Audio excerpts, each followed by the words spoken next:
Step by step kung paano po natin ma-return yung ating item sa TikTok Shop para po makakuha po tayo ng refund kung halimbawa pong mali po yung na-deliver or may depekto po yung ating item na nakuha. Okay, sa video ito mga lalabs, ituturo ko po sa inyo step by step. Kaya kung bago pa kayo sa channel ko, baka naman pwede maglambing sa iyo dyan. Baka naman pwede mag-subscribe kayo, mag-like kayo. Ay malaking tulong po yun sa channel ko. Okay, so bago ko po ituturo ng step by step muna, meron po akong muna sasabihin. Yung may dalawa po tayong option kung paano natin ma-return yung ating item. Yung una po ay yung self-arrange. Yung pangalawa naman po ay yung drop off. Yung self-arrange po ay kayo po ang mamimili ng courier, no? Kayo po ang mamimili ng courier para po ma-return yung item. Ang advantage ng self-arrange po ay kung malapit ang bahay mo sa like LBC or Flash Express, no? Di mas maganda, hindi ka na mahirapan pa, no? Na may balik yung item. At isa pa pong advantage, si LBC na po bahala or si Self Express na pong bahala mag-pack, no? Bali, basta mo na lang dadalhin yung item mo, kay LBC, kay Flash Express, siya na po bahala mag-pack noon. Pati yung Webull, sila na po bahala noon. Kaya nga lang, may kunti pong disadvantage, no? Kasi ikaw muna ang magbabayad ng shipping fee. Okay, so wag agad mag-react. Kasi yung binayad mo na pang shipping fee ay ibabalik rin niya ni TikTok, no? Kasama yung refund or kaya ibabalik niya via voucher. Okay, so isa pang disadvantage, medyo matagal ang refund pag sa self-arrange na abot ng 4 to 5 days bago ma-refund, no? Sa ano mo.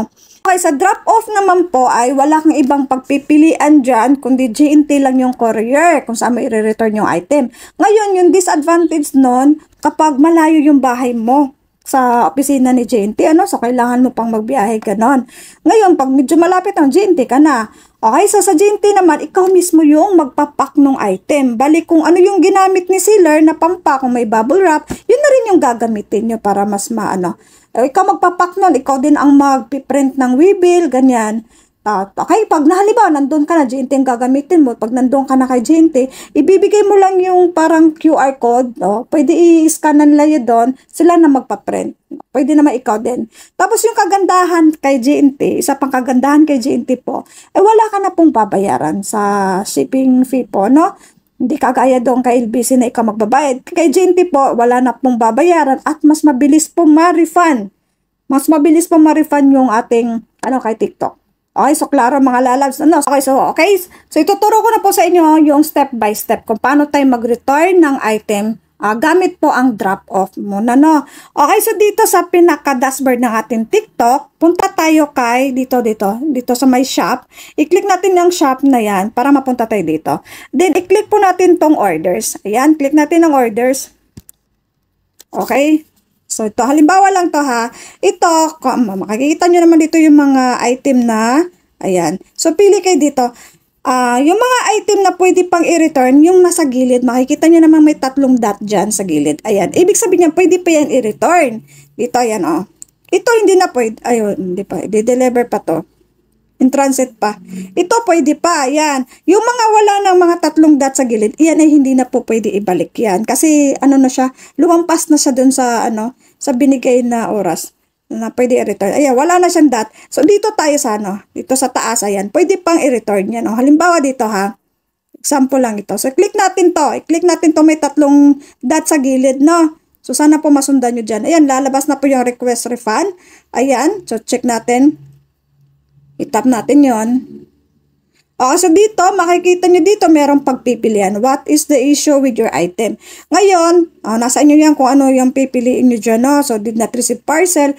Ayan, kung hindi nyo na-receive, wala na ibabalik na, na item. So, re-refund na lang diretso yan. Dito naman, product doesn't match description. Ayan, pwede ito. Product is defective or doesn't work. Pwede din ito. Wrong product sent. Ayan, pwede itong piliin ninyo. Ayan, package of product is damaged. Ayan, pilit po tayo dito. Halimbawa dito tayo ha. Ito, halimbawa lang ito. Halimbawa lang naman, no? So, continue tayo. So, ayan. So, dito ang importante po pala habang nagbubukas kayo ng yung item, huwag nyo kakalimutan pong mag-picture or mag-video. Kung wala namang video, pwede pong picture. Mas maganda po may video para mas mabilis ma-refund agad, no? Para makita agad ni TikTok na, nga, totoo nga may damage nga.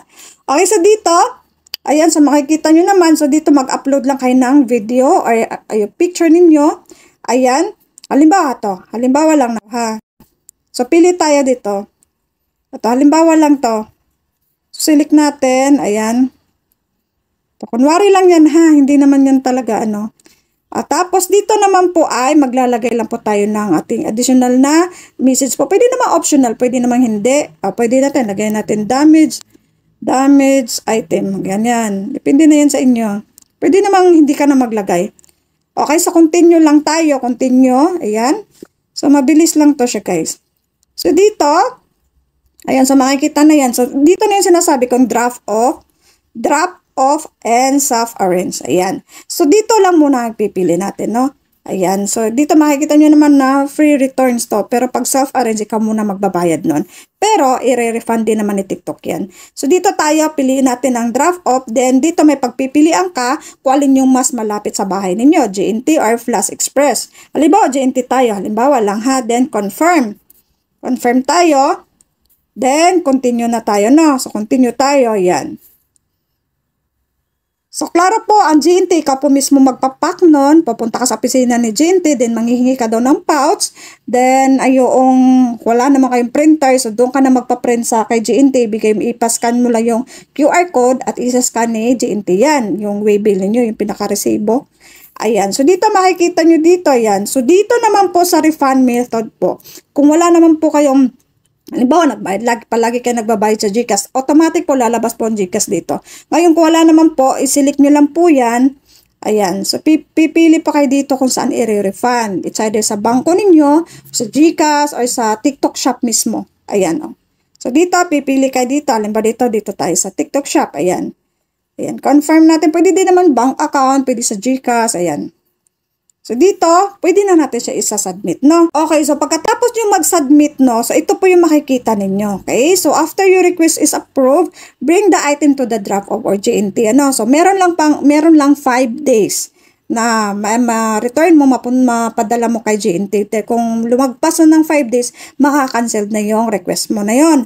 Then, pagkatapos po, click mo lang yung got it na yan. Then, ito na yung makikita mo. Kung merong awaiting return na yan, ibig sabihin, approved na yan. Approved na ni seller yan na pwede mo na i-return. Ngayon, pagpunta mo kay GNT, pag okay na, madali na lang po, isang araw lang or less than 1 day, ma-refund na po yan sa accounting nyo, no? So, ganun lang po kadali kung paano tayo mag-return ng item sa TikTok Shop at para maka-refund po tayo, no? So, kung nakatulong sa inyo, huwag niyo po sanang kakalimutan mag-like at mag-subscribe. You're welcome!